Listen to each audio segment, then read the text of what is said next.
जय भीम साथियों। आज हम आपको सुनाएंगे। इस चैनल पर आपके लिए रोजाना बाबा साहेब के जीवन से जुड़ी वीडियो लेकर आती रहती हूँ। तभी बाबा साहेब आम्बेडकर को मानने वाले लोग हमारे जीके प्रमोशन चैनल को सब्सक्राइब कर ले।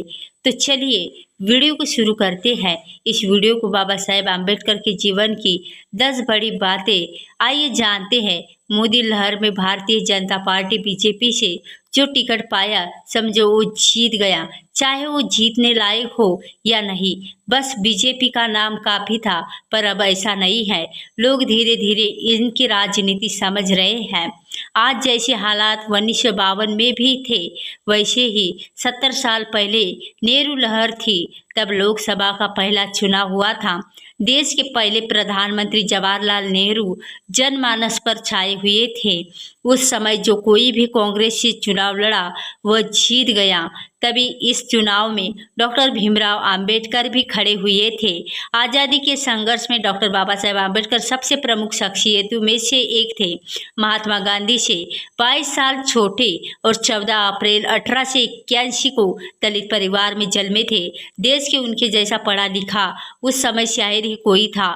इकोनॉमिक्स से 2 डायरेक्टर की भी डिग्री ली थी और एक अमेरिका की कोलंबिया यूनिवर्सिटी से और दूसरी London school of the economics से। उस समय वह इंग्लैंड में रहने वाले सबसे ज़्यादा एकेडमिकली क्वालिफाइड भारतीय थे। तब डॉक्टर बाबा साहेब आम्बेडकर योग्यता को देखते हुए उन्हें ड्रॉपिंग कमेटी के ओर चेयरमैन बनाया गया था। उन्होंने देश के संविधान को मूर्त रूप दिया है। तभी बीजेपी का दावा है कि नेहरू ने अंबेडकर को साइन किया और वो मैट्रिटिम पॉलिटिकल्स में ना आ सके, इसके लिए दीवारें भी खड़ी की गई थी। तभी डॉक्टर बाबा साहेब आम्बेडकर का रास्ता रोकने के लिए नेहरू ने उनके पर्सनल असिस्टेंट यानी नारायण का और उनके मैदान को में खड़ा कर दिया गया और उनकी हार सुनिश्चित करने के लिए खुद नेहरू ने कैंपेनिंग 1954 में भी नेहरू ने ही दूसरी बार पक्का किया था कि वह भंडारा में उपचुनाव में न जीत न पाए, क्योंकि डॉक्टर बाबा साहेब आम्बेडकर का 1956 में ही निधन हो गया था। तब डॉक्टर बाबा साहेब आम्बेडकर समय से आगे की सोच रखने वाले व्यक्तित्व थे। तभी उन्होंने तब संविधान में उन चीज़ों को शामिल किया जो आज तक कहीं मुल्क में नहीं कर पाए, क्योंकि एक व्यक्ति एक ऊँट गरीब हो या अमीर हो, पढ़ा लिखा हो या अनपढ़, सब एक को मतदान अधिकार। और उन्होंने तभी 3 भी चेतावनियां भी दी थी। तभी इनसे और इनमें पहले भी थी व्यक्ति विशेष की भक्ति करने से बचना, और दूसरी थी उन्होंने असंवैधानिक तरीकों से इस्तेमाल करने के रोकने की, जो अंग्रेजों के खिलाफ स्वतंत्रता संग्राम में कारगर साबित हुए। तीसरी सामाजिक और आर्थिक असमानता को बढ़ने का खतरा यानी 1952 में हुआ था। और पहला आम आदमी चुनाव पार्टी यानी आज़ादी के बाद अक्टूबर 1951 से फरवरी 1952 तक देश में पहला आम आदमी पार्टी चुनाव हुआ था।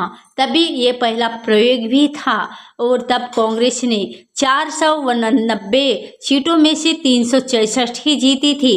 तभी 107 अब्ज लोगों ने मतदान किया था और 61% वोटिंग थी। नेहरू ने भी लोकप्रियता के कारण कांग्रेस को चुनाव जीतने में किसी तरह की अड़चन नहीं आई।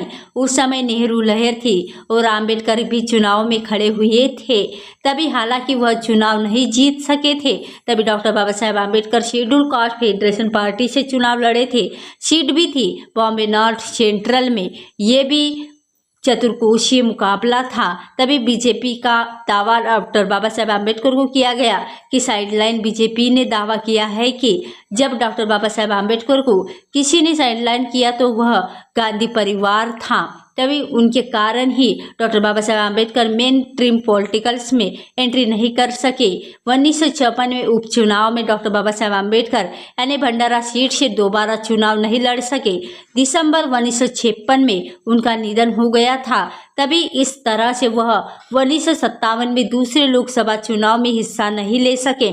ये और बात है कि राज्यसभा के जरिए उनकी संसद में एंट्री नहीं हुई। और डॉक्टर बाबा साहेब आम्बेडकर ने दलितों और पिछड़ों के लिए शुरुआत से संघर्ष किया।